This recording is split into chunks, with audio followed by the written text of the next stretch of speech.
ចំគុំមកធ្វើជារកក្មេងឯងនិយាយខ្លាំងស្មានថាខ្លួនឯងខ្លាំងមែនពាក្យសម្ដីចេញមកដូចចង់ស៊ីសាច់គេមែនកុំចាក់គ្នាដោយពាក្យសម្ដីមិនល្អមនុស្សរស់ដើម្បីរស់មិនរស់ដើម្បីធ្វើបាបគ្នា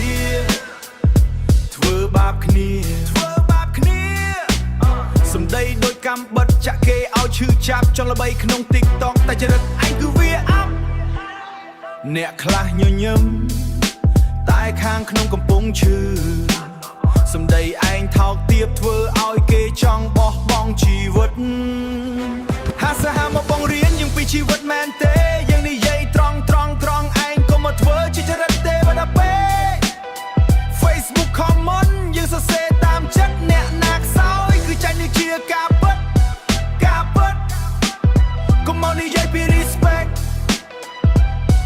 ការពិតកុំមកនិយាយពី respect មកខ្លួនឯងគ្មានអ្វីសោះពាក្យសម្ដីយើងវាហិតដូចជាអំបិលលោម្ទេសបើឯងទន់ជ្រាយក៏ដើរចេញទៅឲ្យឆ្ងាយកុំមកត្អូញត្អែនាំមកយើងហត់កាយ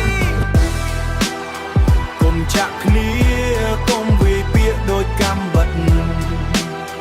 មិត្តភាពល្អកុំបំផ្លាញតែចិត្តខឹងខ្លីថ្ងៃនេះសើចស្អាតយំដោយសារសម្ដី respect គ្នាទៅវិញទៅមកទើបជីវិតមានន័យ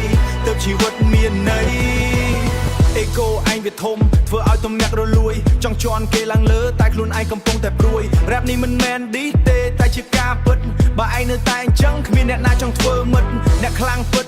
គេមិនធ្វើឲ្យអ្នកដតីឈឺសម្ដី toxic ដល់ឯងវាធ្វើឲ្យបាត់បង់ស្ដីថ្លៃថ្នូរសេចក្ដីថ្លៃថ្នូរ respect គឺជា style មិនមែនសម្រាប់មនុស្សកំសាបើឯងនៅតែអញ្ចឹងជីវិតឯងនឹងធ្លាក់បាត់ឈប់និយាយទៅយើងមិនស្ដាប់ពាក្យបង្រៀននៅក្នុងសង្វៀននេះយើងគឺជាអ្នកឈ្នះជានិច្ចទោះសម្ដីអាក្រក់តែវាជាការពិតជាក់ស្ដែងកុំមកធ្វើជាល្អមកណែនាំយើងក្នុងល្បែងសម្ដីយើងដូចភ្លើងដល់ជីវិតអ្នកទន់ខ្សោយបើចង់បានការគោរពទៅរកនៅកន្លែងផ្សេងអើយចាំទុកស្នាមពាក្យឈឺជាងស្នាមកំបិតចាំមើលទៅជីវិតពិតវាមិនដូចក្នុងសៀវភៅទេ Real life no more game yeah respect